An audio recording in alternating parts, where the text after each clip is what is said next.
इस देश में नफरत कम करना पड़ेगा। जब तक नफरत कम नहीं होगी तब तक भाजपा कम नहीं होगी। भाजपा नफरत फैलाने का हर दिन प्रयास कर रही है संस्थानिक तौर पर और एकजुट प्रयास कर रही है। हमें भी मोहब्बत के लिए एकजुट प्रयास करना पड़ेगा। नरकटियागंज वालों, चिरागों के सफर में दबदबा हो आंधियों का, चिरागों के सफर में दबदबा हो आंधियों का, तो फिर अंजाम जुल्मत के सिवा कुछ भी नहीं होगा। यह दुनिया नफरतों के आखिरी स्टेज पर है, इलाज इसका मोहब्बत के सिवा कुछ भी नहीं होगा। नफरत वाली ताकतें मजबूत होकर के बैठी हैं तो हमें अपने गिरेबान में झांकना तो पड़ेगा। मैं इसलिए नहीं बोल रहा हूं कि मैं इनके साथ काम करता हूं। रात में बहुत विचलित होते हैं सोच के जो मुल्क के हालात हैं, और बहुत दूर से चल के बहुत मुश्किल से आए हैं। मुझे थोड़ा मायूसी तो है कि पता नहीं कौन सी साजिश हुई है जो कुछ ऐसा हुआ, मगर हम इमरान भाई से कहते हैं और हमारे अध्यक्ष जी ने जो एक बात कही है, इस बात का यकीन लेके जाइए कि इस मर्तबा अध्यक्ष जी रेस में जीतने वाले घोड़े पर अपना दांव लगाने वाले हैं। अब मैं आदरणीय इमरान प्रतापगढ़ी जी से हमारे नेता से आग्रह करते हैं कि अपनी बात को रखें। धन्यवाद। घर सजाने का तसव्वुर तो बहुत बात का है,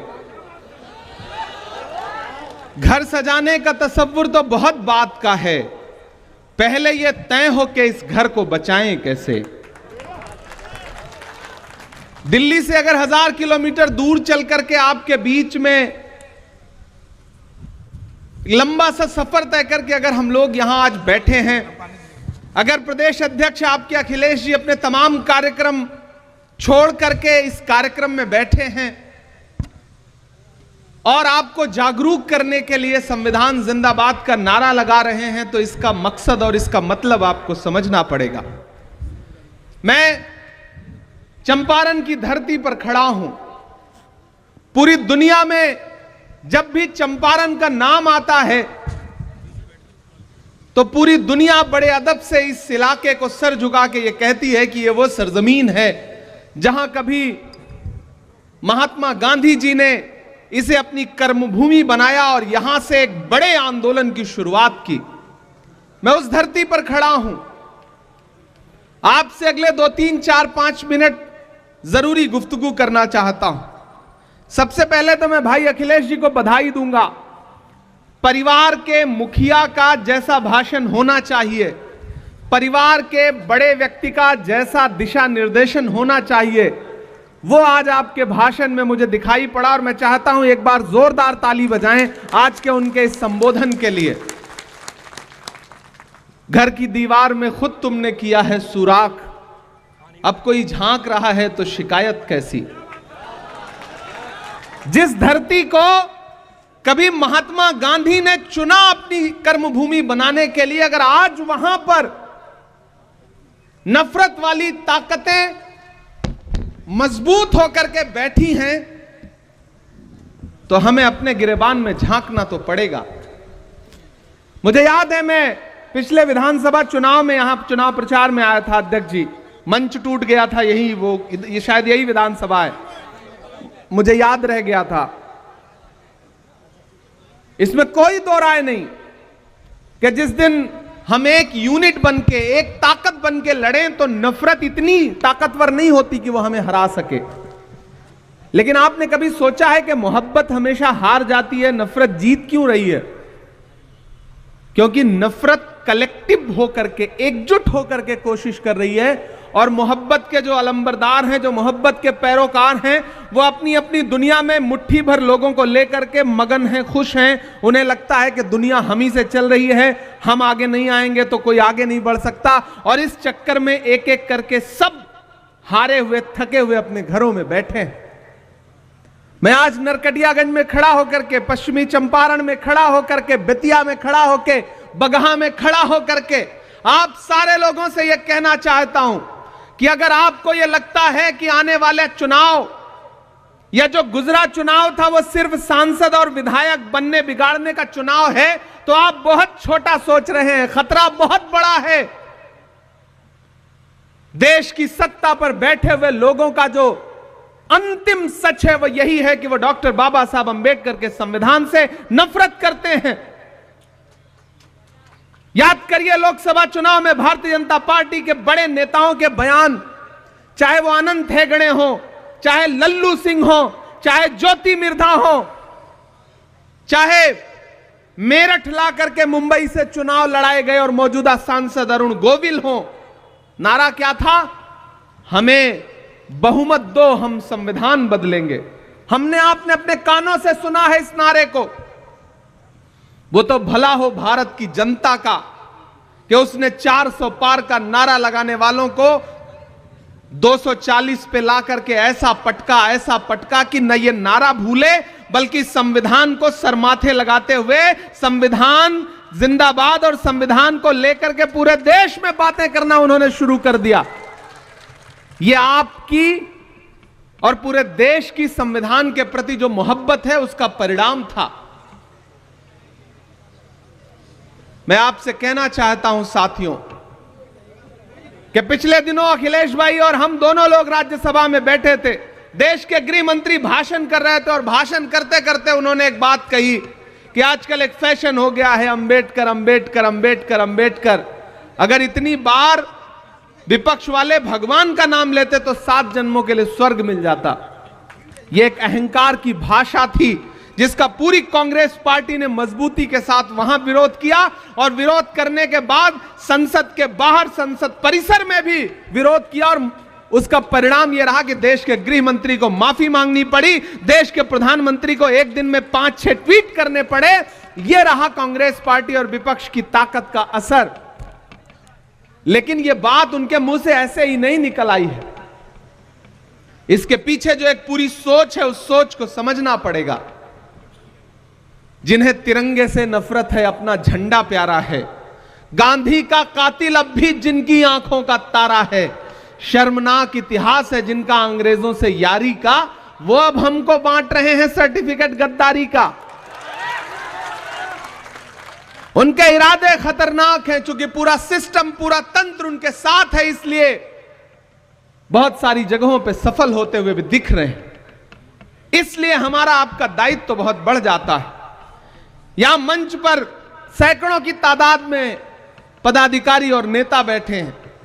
मेरा मानना है कि मंच पर मौजूद लोग ही अगर आज से एकजुट होकर के ये सोच लें कि हमें नफरत वाली ताकतों के खिलाफ आज से लड़ाई शुरू करनी है। हमारी दिक्कत क्या है कि हम सिर्फ चुनावी टाइम में चुनाव लड़ते हैं, जब टिकट मांगने का मौका आता है तब हम नई सदरी और नया कुर्ता पजामा निकालते हैं। सही है कि नहीं? चुनाव पूरे 5 साल लड़ना पड़ेगा, नफरत के खिलाफ पूरे 5 साल लड़ना पड़ेगा। वो नफरत को फैलाने के इतने असंख्य हथियार हैं उनके पास। हम आप यहां भाषण कर रहे हैं, उनका पूरा एक आईटी सेल बैठा है, आपके कौन से बयान को कहां काट करके कहां पहुंचा दिया जाएगा आपको पता भी नहीं चलेगा। इस देश में तकरीबन 350 मिलियन लोग हैं जो फेसबुक यूज करते हैं, 450 मिलियन लोग हैं जो यूट्यूब यूज करते हैं, इंस्टाग्राम यूज करते हैं, और तकरीबन 563 मिलियन लोग हैं जो व्हाट्सएप यूज करते हैं। हमको आपको पता ही नहीं है कि सोशल मीडिया का कैसा दुरुपयोग करके आपके खिलाफ प्रोपेगेंडा चलाया जा रहा है, और हम अपनी दुनिया में मगन होकर के हमें लगता है कि नहीं, संविधान भी सुरक्षित है, लोकतंत्र भी सुरक्षित है, देश भी सुरक्षित है। उधर अमेरिका से हमारे बेटों को बेड़ी और हथकड़ी लगा करके देश में भेजा जा रहा है और देश के प्रधानमंत्री नमस्ते ट्रंप का नारा लगा रहे हैं। हालात वैसे नहीं है जैसा आप समझते हैं। राहुल गांधी जी अपने भाषणों में हमेशा एक बात कहते हैं कि जब जेब कतरे को आपकी जेब काटनी होती है तो पहले आपका ध्यान भटकाता है और फिर आपकी जेब काट लेता है।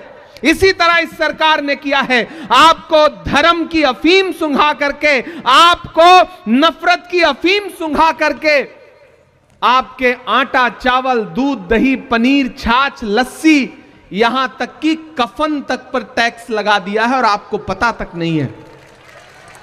खतरा बहुत बड़ा है। इसलिए मैं पूरे बिहार के लोगों से, मैं खुद लंबा सा सफर तय करके कई कार्यक्रम इधर उधर करके मुझे लगा कि नहीं, मुझे जाना है और अल्पसंख्यक विभाग के विशेष तौर से पदाधिकारियों से बातचीत करनी है। ये जो पूरा इलाका है ये बहुत उपजाऊ है और कांग्रेस की विचारधारा के लिए बहुत मुफीद इलाका है, क्योंकि यह गांधी का इलाका है, यह गोडसे का इलाका नहीं है। इसलिए अगर आप सबने प्रण लिया, किसी ने कहा है कि शेर जब तक अपनी कहानियां लिखना खुद नहीं सीखेंगे तब तक शिकारी अपनी कहानियों में खुद को महान बताते रहेंगे। इसलिए नरकटियागंज वालों, अल्पसंख्यक विभाग के पदाधिकारियों, हमारे महिला कांग्रेस की जो साथी हैं, हमारे यूथ कांग्रेस के जो साथी हैं, हमारे एनएसयूआई के जो साथी हैं, सेवा दल के जो साथी हैं, हमारी मेन कांग्रेस की जो बॉडी है, उन सब से मैं अनुरोध करता हूं कि अखिलेश जी हो, इमरान प्रतापगढ़ी हो, हम सारे लोग अपना 100% देने के लिए तैयार हैं। हर दिन आपके लिए जब भी आप कहेंगे हम उपलब्ध हैं, लेकिन आपको एक रोड मैप तो आने वाले दिनों के लिए बनाना पड़ेगा, तब आप लोकतंत्र और संविधान बचाने की लड़ाई को मजबूती से लड़ पाएंगे। मेरे भाई, यहां बड़ी तादाद में बुजुर्ग बैठे हैं, नौजवान साथी बैठे हैं, माएं बहनें बैठी हैं। महान बादशाह सिकंदर ने जब यूनान जीता ना, यूनान को जब फतेह किया तो जीत का जश्न मनाने के लिए शहर की सड़कों पर निकला, तो उसने देखा कि पूरा शहर तो जश्न मना रहा है, लेकिन एक फकीर आदमी सड़क के किनारे बेखबर होकर के सारे शोरगुल से चुपचाप सो रहा है। सिकंदर को गुस्सा आया, सिकंदर अपने घोड़े से उतरा, उतर के उस सोते हुए फकीर के पास गया और गुस्से में उसे जोर की एक लात मारी और लात मार के कहा कि क्यों रे फकीर, मैंने शहर जीत लिया, यूनान फतेह कर लिया, लोग मेरे साथ जश्न मना रहे हैं और तू सो रहा है। उस फकीर ने उनींदी आंखों से सिकंदर की तरफ देखा और देख करके कहा कि शहर फतेह करना, शहर जीतना बादशाहों का काम है, लेकिन लात मारना गधे का काम है। लात तो हमको आपको भी मारी जा रही है ना पिछले कुछ वर्षों से। कभी महंगाई की लात पड़ रही है, कभी नोटबंदी की लात पड़ रही है, कभी जीएसटी की लात पड़ रही है, लेकिन हम हैं कि सोए हुए हैं, हम आवाज नहीं उठा रहे हैं, हम बोल नहीं रहे हैं।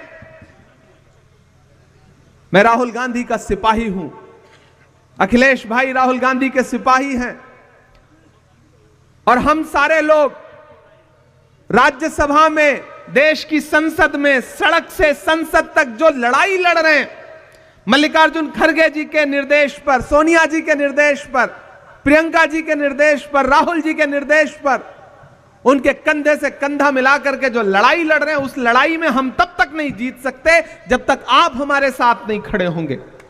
आपका साथ होना बहुत महत्वपूर्ण है, आप बहुत जरूरी लोग हैं। हम यहां 3-4 फीट ऊपर मंच पर बैठे हैं और आप नीचे 4 फीट बैठे हैं, तो इसका यह मतलब नहीं कि आपका अस्तित्व जो है वो कमतर है। मैं तो यह मानता हूं कि जैसे 2 तराजू है, एक आप हैं, एक ये इस तरफ है, और ये तराजू का एक पलड़ा थोड़ा सा ऊंचा है, आप नीचे हैं, तो इसका यह मतलब नहीं कि आप कमतर हैं। आप ज्यादा महत्वपूर्ण लोग हैं, क्योंकि तराजू का वही पलड़ा नीचे होता है, झुका होता है, जिसमें वजन ज्यादा होता है। आप ज्यादा वजनदार लोग हैं। नया पाने की चाहत में पुराना छूट जाता है, तुझे अपनाऊं तो मुझसे जमाना रूठ जाता है। मोहब्बत पढ़ने लिखने में बहुत आसान है, लेकिन मोहब्बत को निभाने में पसीना छूट जाता है। आप बैठे हैं, उस तरफ बड़ा क्रिकेट का मैच चल रहा है। मैंने उमेर जी से कहा था कि ऐसी तारीख में आप कार्यक्रम क्यों रख रहे हैं जब वहां दुबई में भारत पाकिस्तान का क्रिकेट मैच होने जा रहा है और हमारी भारतीय टीम बुरी तरह से पाकिस्तान को रौंदने जा रही है। ऐसे दिन आप कोई राजनीतिक कार्यक्रम मत रखिए, लेकिन उनका मन था कि नहीं, 23 तारीख के बाद फिर और व्यस्तताएं हैं, तो आज आपके बीच में हम सारे लोग हाजिर हुए हैं। और आपसे साथियों मैं कहना चाहता हूं कि यह संविधान महज एक किताब नहीं है, इसमें महज कुछ पन्ने नहीं है। डॉक्टर बाबा साहब अंबेडकर ने कितने रातें जाग करके अपने खून पसीने से इस संविधान को लिखा था। वो संविधान जिसमें महात्मा गांधी के सिद्धांत हैं, वो संविधान जिसमें पंडित जवाहरलाल नेहरू के उसूल हैं, वो संविधान जिसमें मौलाना आजाद के सपने हैं, उस संविधान को कई दशकों तक भारतीय जनता पार्टी के आनुषंगिक संगठन उसका विरोध करते रहे, तिरंगे का विरोध करते रहे। लेकिन आज स्थिति यह है कि जब वो इक्तिदार पर आए हैं, सत्ता पर आए हैं, तो एन केन प्रकार उस संविधान को कमजोर करना चाहते हैं। नए नए बिल लाए जा रहे हैं पार्लियामेंट में, जनता के विरोध में सारे काम किए जा रहे हैं और मैंडेट चूंकि उनके पास है। और इन दिनों लोकसभा चुनाव के बाद जो थोड़ा सा नरमी आई थी, हरियाणा और महाराष्ट्र 2 राज्य जीत गए, तो मनोबल इतना बढ़ गया है कि डॉक्टर बाबा साहब अंबेडकर के खिलाफ देश की संसद में ऐसी भाषा का इस्तेमाल कर रहे हैं जो अहंकार में डूबी हुई है। इसलिए साथियों, आपसे अनुरोध करता हूं कि इस बड़ी लड़ाई में कांग्रेस पार्टी के साथ खड़े होइए, अखिलेश भाई के साथ मिलकर के पूरा अल्पसंख्यक विभाग पूरे प्रदेश में, बिहार में जिस मजबूती के साथ आवश्यकता है, उनके कंधे से कंधा मिलाकर के, कांग्रेस कमेटी के कंधे से कंधा मिलाकर के पूरे प्रदेश के एक एक जनपद में, एक एक विधानसभा में जाने का काम करेगी। ये मैं आपको आश्वस्त करता हूं, ये मैं आपको भरोसा दिलाता हूं। और चुनाव के दौरान तो हम लोग आएंगे ही चुनाव प्रचार में, लेकिन मैं चाहता हूं कि आज से एक रोड मैप बने। अध्यक्ष जी, आप निर्देशित करें हमारे स्टेट चेयरमैन साहब को, हमारे प्रभारी जी को, और उसके बाद जहां भी आवश्यकता लगती है। मुझे खुशी है कि आपने माइक पर यह बात बताई कि मेरा बिहार से एक जज्बाती लगाव है। इसमें कोई दो राय नहीं कि बिहार से मुझे एक जज्बाती लगाव है। इसीलिए जब भी मुझे देश की पार्लियामेंट में बोलने का मौका मिलता है तो मैं कोशिश करता हूं कि बिहार के जो भी मुद्दे हैं उनको अपने भाषण में जरूर समेट सकूं और सदन के पटल पर रख सकूं। कुछ बातें हैं 15 मिनट का समय मिलता है, 10 मिनट का समय मिलता है, जो आप कह देते हैं, कुछ जो छूट जाती है वो मैं कह देता हूं। यही एकजुटता तो हमें आगे ले जाएगी। इसी एकजुटता की तो आवश्यकता है और इसी एकजुटता को अपनाने की जरूरत यहां चंपारण के हमारे लोकल नेताओं को भी है कि आप अपनी दुनिया में मगन बने बैठे रहिए, लेकिन अंततोगत्वा एक वोट से भी अगर सत्ताधारी लोग जीत जा रहे हैं तो हार है। उसी देश की पार्लियामेंट में जो 48 वोट से, सिर्फ 48 वोट से चुनाव जीत के सांसद बन के आया है वो भी बैठता है, और हमारा एक सांसद है जो 10.5 लाख वोट से असम से जीत के आया है वो भी बैठता है। तो जीत है और हार है। और लोकतंत्र नंबर का खेल है। चुनावी प्रणाली जो है वो नंबर का खेल है, कितने सर, कितने मतदाता, कितने वोट। तो इस गणित में आपको गुणा गणित तो बिठाना पड़ेगा। अपना ईगो, अपना जबरदस्ती का जो एक ईगो है उसको किनारे रख करके संगठन कैसे मजबूत हो, इसके लिए हम सारे लोगों को काम करना पड़ेगा। कोई दूध का धुला नहीं है। हम सब में से कोई बहुत राजनीतिक तौर पे कोई बहुत बड़े दिल का हो सकता है, सारे लोग होता है कि नहीं होते, लेकिन जब राजनीतिक नतीजों का दौर आ रहा है तो फिर लोगों को स्पेस दीजिए, लोगों को साथ जोड़िए, एकजुट करके साथ लेकर के चलिए। और पूरे बिहार में मैं उस आहट को महसूस कर रहा हूं अध्यक्ष जी। पटना से उतर करके यहां तक आते हुए, यहां मीडिया के साथी मौजूद हैं, कल शाम से लेकर के अब तक जितना मैंने इनसे बात किया है, मैं ये महसूस कर रहा हूं कि बीपीएससी के जो छात्र हैं, नौजवान, पेपर लीक की शिकायत करने के लिए जब सरकार की चौखट पर गए तो उनके पीठ पर जो लाठियां बरसी हैं उसका जख्म अभी सूखा नहीं है। वो तैयार हैं इस बात का बदला लेने के लिए। मैं जिस इलाके में खड़ा हूं यह गन्ना किसानों का इलाका है, और किस तरह से उनकी फसल को बर्बाद किया जा रहा है, किस तरह से उनको न्याय नहीं दिया जा रहा है। यहां का किसान इस बात से नाराज है। कीमत तो बहुत बढ़ गई शहरों में धान की, लेकिन विदा न हो सकी बेटी किसान की। मौका मिला तो लोगों ने कुर्सी के वास्ते, मौका मिला तो लोगों ने कुर्सी के वास्ते तस्वीर ही बिगाड़ दी हिंदुस्तान की। इस देश का किसान और खास तौर से बिहार का किसान आज तक नहीं भूला है कि किस तरह एमएसपी की लीगल गारंटी मांगते हुए 700 जवानों को, किसानों को अपनी शहादत देनी पड़ी। तब सेंटर की सरकार को यह एहसास हुआ कि वो जो कृषि कानून लाए थे वो काले हैं, और उनको बदलने के लिए नरेंद्र मोदी जी तैयार हुए। इतनी कुर्बानी तो एक साथ जलियांवाला बाग में अंग्रेजों ने भी नहीं ली थी जितना इस सरकार ने किसानों की कुर्बानी ली है। तुझको कितनों का लहू चाहिए अर्ज़े वतन, कितनी आहों से कलेजा तेरा ठंडा होगा। यह किसान विरोधी सरकार है, यह नौजवान विरोधी सरकार है। पिछली बार आपको याद होगा जब महागठबंधन की सरकार थी तो किस तरह युवाओं को नौकरी देने का काम किया था। बिहार की महागठबंधन की सरकार ने। अगर बिहार का युवा चाहता है कि फिर से नौकरी आपको मिले, किसान चाहता है कि उसके सम्मान की राशि उसे मिले, किसान चाहता है कि उसके कर्जे माफ किए जाएं, तो एक बात याद रखना, अगर इनकी सरकार बनी तो अंबानी और अडानी के कर्जे माफ होंगे, अगर आपकी सरकार बनी तो किसानों के कर्जे माफ होंगे, मजदूरों के कर्जे माफ होंगे, गरीबों के कर्जे माफ होंगे। यह बुनियादी अंतर है भाजपा और कांग्रेस की सोच में, यह बुनियादी अंतर है नरेंद्र मोदी जी और राहुल गांधी जी की सोच में। मैं राहुल गांधी जी के साथ चला हूं 4000 किलोमीटर, मैंने देखा है उनके पैर के छाले, मैंने देखा है उस आदमी की मेहनत। उस आदमी ने बस एक नारा लगाया 4000 किलोमीटर चलते हुए कि नफरत छोड़ो भारत जोड़ो। एक मीडिया के साथी ने मुझसे कहा कि इमरान साहब आपको क्या लगता है भारत जोड़ो यात्रा से देश बदल जाएगा? हमने कहा बिल्कुल बदल जाएगा। जब महात्मा गांधी जी ने अंग्रेजों के खिलाफ भारत छोड़ो आंदोलन शुरू किया था तो उस वक्त भी कोई नहीं मान रहा था कि अंग्रेज देश छोड़ करके अंग्रेजों को जाना पड़ेगा। आज राहुल गांधी जी ने भारत जोड़ो आंदोलन शुरू किया है तो लोग आज भले ना मान रहे हों, लेकिन कुछ दिन में लोगों को यह एहसास होगा कि जैसे भारत छोड़ो आंदोलन से अंग्रेजों को जाना पड़ा था, वैसे ही भारत जोड़ो आंदोलन से आज वाले अंग्रेजों को भी जाना पड़ेगा, सत्ता से उतरना पड़ेगा। और यह काम कांग्रेस पार्टी करके दिखाएगी, क्योंकि हम जानते हैं राहुल गांधी जी की मंशा और उनकी नीयत कितनी साफ सुथरी है। राहुल जी जानते हैं टास्क उन्होंने लंबा लिया है, पहले 4000 किलोमीटर फिर 6700 किलोमीटर, क्योंकि वो जानते हैं इस देश में नफरत कम करना पड़ेगा। जब तक नफरत कम नहीं होगी तब तक भाजपा कम नहीं होगी। भाजपा नफरत फैलाने का हर दिन प्रयास कर रही है संस्थानिक तौर पर और एकजुट प्रयास कर रही है। हमें भी मोहब्बत के लिए एकजुट प्रयास करना पड़ेगा। नरकटियागंज वालों, चिरागों के सफर में दबदबा हो आंधियों का, चिरागों के सफर में दबदबा हो आंधियों का, तो फिर अंजाम जुल्मत के सिवा कुछ भी नहीं होगा। यह दुनिया नफरतों के आखिरी स्टेज पर है, इलाज इसका मोहब्बत के सिवा कुछ भी नहीं होगा। उस मोहब्बत की कोशिश के लिए हम सारे लोग तैयार हैं, आप भी हमारा साथ देने के लिए तैयार रहेंगे।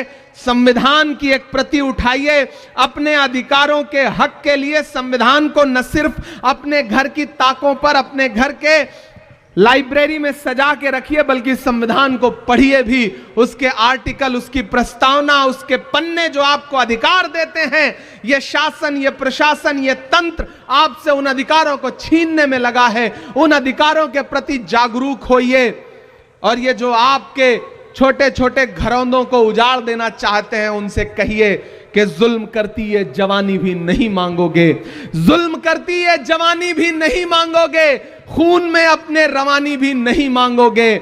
मेरे मिट्टी के घरौंदों पे बरसने वालों, मैं जो गरजूंगा तो पानी भी नहीं मांगोगे। इस देश का आम इंसान अगर जागेगा, बिहार का आम मतदाता अगर जागेगा, तो ये जो दिल्ली को बैसाखी देने वाली सरकार बिहार में बैठी है, वो बैसाखी भी टूटेगी और बिहार में बदलाव भी होगा। यहां महागठबंधन की सरकार बनेगी। हमें तो आजकल नीतीश कुमार जी पे बड़ा, उनके बारे में सोच के अखिलेश भाई बड़ी चिंता भी होती है। मैं कल आया तो मीडिया के साथियों ने एयरपोर्ट पे पूछा कि नीतीश जी के बारे में आप क्या कहेंगे। हमने कहा आजकल बिहार में भोजपुरी का एक गाना बहुत बज रहा है कि छन छन बदले तोहरे मिजाज रजऊ, धोखेबाज रजऊ। तो मुझे लगता है कि जो साहित्य और संस्कृति है ना, वो समाज का दर्पण होती है। तो ये जो लोक कलाकार हैं, जो भोजपुरी के कलाकार हैं, वो देख रहे हैं कि सरकार के मुखिया का मिजाज छन छन में कैसे बदलता रहता है। तो दरअसल ये गीत किसी प्रेमी या प्रेमिका के लिए नहीं लिखा गया है, बल्कि ये गीत बिहार के मुखिया के लिए लिखा गया है, क्योंकि उनका मिजाज छन छन में बदलता रहता है। तो मुझे कभी कभी उनकी बड़ी चिंता भी होती है, क्या पता फिर उनका मिजाज कब बदल जाए। ऐसी आहट दिल्ली के गलियारों में मिलती भी रहती है, खबरें उड़ती भी रहती हैं। हम उन खबरों का इंतजार करेंगे, लेकिन आपसे इतना कहना चाहते हैं साथियों कि जो संस्थानिक तौर पर अपने एजेंडे को लेकर के भाजपा और आरएसएस के लोग आगे बढ़ रहे हैं, उसका मुकाबला संविधान की किताब से ही किया जा सकता है। जो मुहिम जगाने के लिए राहुल गांधी जी पूरे देश में जा रहे हैं, हम उनके सहयोगी, उनके सिपाही, उनके साथी बनकर के आपके बीच में आए हैं और आपसे यह अनुरोध करते हैं कि इस बड़ी लड़ाई में हमारे साथ खड़े होइए, कांग्रेस पार्टी के साथ खड़े होइए। वैचारिक रूप पर भी, सामाजिक तौर पर भी, राजनीतिक तौर पर भी कांग्रेस पार्टी के साथ आइए। हम सब मिल करके संविधान भी बचाएंगे, लोकतंत्र को भी मजबूत करेंगे और इस देश के हाशिए पर मौजूद दलित हो, पिछड़ा हो, अल्पसंख्यक हो, महिलाएं हो, नौजवान हो, अति पिछड़ा हो और इस देश का वो समण जो संस्थान की मार खा करके आर्थिक तौर पे गरीब रह गया है, उन तमाम लोगों के अधिकारों को लड़ने के लिए राहुल गांधी जी के नेतृत्व में पूरा इंडिया गठबंधन उस लड़ाई को लड़ेगा, ये मुझे पूरा विश्वास है। इससे ज्यादा आपसे बहुत कुछ कहना नहीं है। आपने बहुत धैर्य से हमारे भाषण को सुना। मंच पर जो बाकी साथी रह गए हैं, जिनका नाम नहीं ले सके हैं, उनका भी आभार, उनका भी धन्यवाद कि वो इस कार्यक्रम में पूरे जोश और ऊर्जा के साथ शामिल रहे हैं। तो साथियों, एक बार फिर से आप सारे लोगों का बहुत अभिनंदन, बहुत शुक्रिया आप सारे लोगों का। अच्छा, बिना उसके नहीं छोड़ेंगे आप सारे लोग? जी जी, हाँ हाँ ठीक है। कैसे, मुझे भी लग रहा था कि बिना उसके तो आप जाने नहीं देंगे, तो मैं सुना देता हूं कि जख्म पर जख्म खा के निकले हैं। एक दिन पार्लियामेंट में एक साथ 146 सांसद सस्पेंड किए गए, क्योंकि हम इस देश के किसानों और गरीबों के मुद्दे पर सरकार से सवाल कर रहे थे। अखिलेश भाई, हम सारे लोग राज्यसभा लोकसभा में 146 सांसद एक साथ सस्पेंड किए गए। तो जब हम बाहर निकले तो परिसर में ही, पार्लियामेंट के परिसर में मीडिया के साथी खड़े थे। उन्होंने कहा, आ गया स्वाद, 146 सांसद एक साथ सस्पेंड हो गए, आप भी सस्पेंड होके आए। तब मेरा जवाब सुनना। मैंने उनसे कहा कि आज अगर सस्पेंड ना हुए होते तो हमें यह लगता कि हमारा नाम बहादुरों में नहीं बल्कि बुज़दिलों में लिखा जा रहा है, क्योंकि हम मुद्दे पर लड़ते हुए सस्पेंड हुए हैं और ऐसा सस्पेंशन कितनी भी बार हो हमें कबूल है। तो उन्होंने कहा, आप शायर हैं, शायरी की भाषा में समझाइए। वहीं खड़े खड़े एक नज्म हुई थी, वो मैं आपको सुना देता हूं कि जख्म पर जख्म खा के निकले हैं हम, अगर मुस्कुरा के निकले हैं। जख्म पर जख्म खा के निकले हैं हम, अगर मुस्कुरा के निकले हैं। सर झुकाने का हुक्म जब आया, सर झुकाने का हुक्म जब आया, और भी सर उठा के निकले हैं, और भी सर उठा के निकले हैं। नारे हक लगा के निकले हैं कि हर सितम का जवाब आएगा। ये मैं बिहार के नौजवानों की तरफ से सरकार से कह रहा हूं, जिन्होंने रात में लाठियां बरसाई, कि हर सितम का जवाब आएगा, देखना इंकलाब आएगा। और अगली जो दो लाइनें हैं ना, यहां पंडाल में मौजूद एक एक हाथ हवा में उठना चाहिए, जाना चाहिए पटना तक आपकी तालियों का शोर, कि देखना इंकलाब आएगा, हर सितम का जवाब आएगा। अच्छे दिन का किए थे जो वादा, उनका दिन भी खराब आएगा, उनका दिन भी खराब आएगा। कि झूठ के हाकिमों के चेहरे पर आईना हम दिखा के निकले हैं, नारे हक लगा के निकले हैं। एक बुनियादी अंतर समझिए सत्ता पे बैठे हुए लोगों का और हम विपक्ष में बैठे हुए लोगों का। आप नीतीश जी की, भाजपा की कोई भी रैली उठा के देख लीजिए, सम्राट चौधरी जी का मुंह इधर होगा, नीतीश जी का उधर होगा, अशोक जी का उधर होगा, कहीं से कोई गणित मिलता ही नहीं है। लेकिन एक अच्छी चीज यह है कि आप महागठबंधन के नेता जब भी मंच पे बैठे होंगे तो मुस्कुरा रहे होंगे।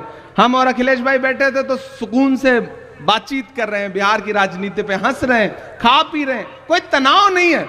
उधर इतना तनाव है कि कब किसका मुलेठा खुल जाएगा, कब किसका गमछा उतर जाएगा, कब किसकी सरकार चली जाएगी, पता ही नहीं चल रहा है। इसलिए ये पंक्तियां पढ़ता हूं।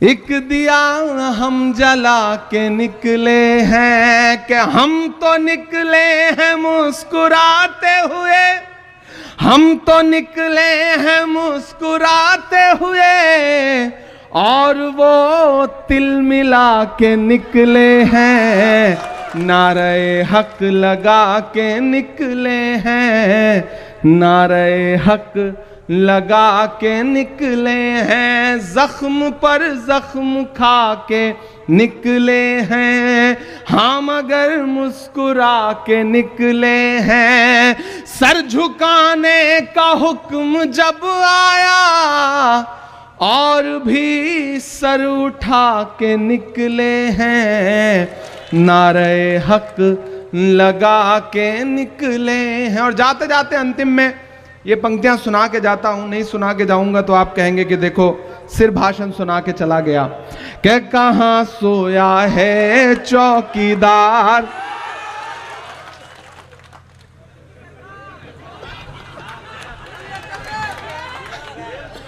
कहां सोया है चौकीदार, कहां सोया है चौकीदार, गैस सिलेंडर की कीमत भी 1000 के पार, कहां सोया है चौकीदार, कहां सोया है चौकीदार, पेट्रोल और डीजल की कीमत रही सैकड़ा मार, कहां सोया है चौकीदार, कहां सोया है चौकीदार, कि चाय बेचने वाला पूरा भारत बेच रहा है।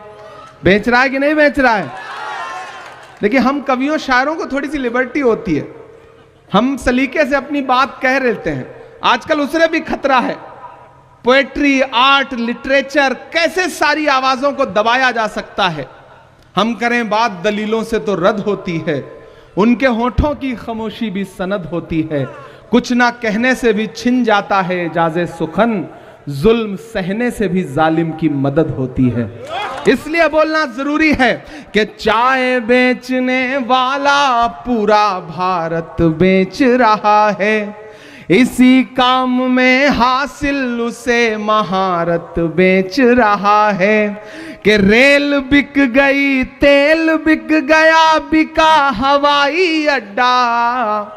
अब तैयार रहे ना नरकटियागंज वालों, कि रेल बिक गई, तेल बिक गया, बिका हवाई अड्डा, सब कुछ बिकता देख के खुश हैं अपने जेपी नड्डा, कि जनता महंगाई की मारी करती हाहाकार, कहां सोया है चौकीदार, कहां सोया है चौकीदार। अंत में बस आपसे इतना कहता हूं, चंपारण के साथियों, मैंने आज इस इलाके को जितना जाना समझा और सबसे बात की, अध्यक्ष जी से भी मेरी बात हो रही थी, तो इस इलाके का जो किसान है, इस इलाके का जो युवा है, इस इलाके की बेटियां शिक्षा के लिए जितना उन्हें संकट उठाना पड़ता है, कोई कायदे का विद्यालय नहीं है, कोई कायदे के स्कूल नहीं है, कॉलेज नहीं है, इस इलाके को विशेष रूप से सरकार के द्वारा प्रोत्साहित किए जाने की आवश्यकता है। और मैं आपसे वादा करता हूं, संविधान बचाने, लोकतंत्र बचाने की इस लड़ाई में कांग्रेस पार्टी के साथ खड़े हुई है। आने वाले दिनों में जब यहां पे सरकार बनेगी तो चंपारण और उसके आसपास के इलाके के लिए हमें अपनी सरकार से भी लड़ना पड़ेगा। तो लड़ करके इस इलाके के लिए कुछ ना कुछ शिक्षा के क्षेत्र में विशेष करवाएंगे, ये आपसे वादा करते हैं। और बड़ी आशा और बड़ी उम्मीद के साथ ये कह के जा रहा हूं कि नफरत के कारोबार को बदलेगा ये बिहार। बिहार वालों, आपके नाम ये पंक्तियां हैं कि नफरत के कारोबार को बदलेगा ये बिहार। बिहार की ही बैसाखी है जो दिल्ली चल रही है, टिकी हुई है, खड़ी है। इसलिए ये पंक्तियां पढ़ के जा रहा हूं कि नफरत के कारोबार को बदलेगा ये बिहार, उस झूठे चौकीदार को बदलेगा ये बिहार, जुल्मत तेरे आसार को बदलेगा ये बिहार, इस बार इस सरकार को बदलेगा ये बिहार। बहुत शुक्रिया, बहुत धन्यवाद। आपने बहुत प्यार से, मोहब्बत से इस कार्यक्रम में शिरकत की है। संविधान जिंदाबाद रहेगा, लोकतंत्र जिंदाबाद रहेगा। फिर आपके बीच में आएंगे, ये आपसे वादा करते हैं। आज जाना है, लंबा सफर है, फ्लाइट है, इसलिए माफी चाहूंगा। धन्यवाद।